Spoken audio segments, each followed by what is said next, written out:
প্রত্যেকবার রোববারের দুপুরে এমনি মাংস হয়, নর্মালি মাংস হয়। তো এবারে ঠিক করলাম অনেক দিন হয়ে গেলে একটু নতুন কিছু চেষ্টা করার।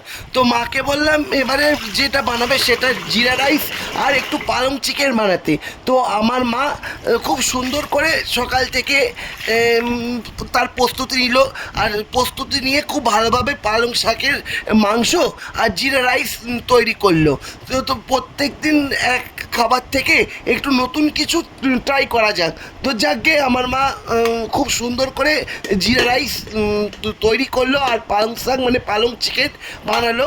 তো গরমকালের দুপুরে এই খাবারটা যখন মুখে তুললাম তখন খুব ভালো খেতে লাগলো। মানে এমনি নর্মাল মাংসের থেকে একটু আলাদা, কিন্তু খেতে অনেকটা রেস্টুরেন্টের মতো মাংস আর জিরা রাইসটা হয়েছে। তোমরাও বাড়িতে বানিয়ে ট্রাই করতে পারো এই গরমকালের দুপুরে জিরা রাইস।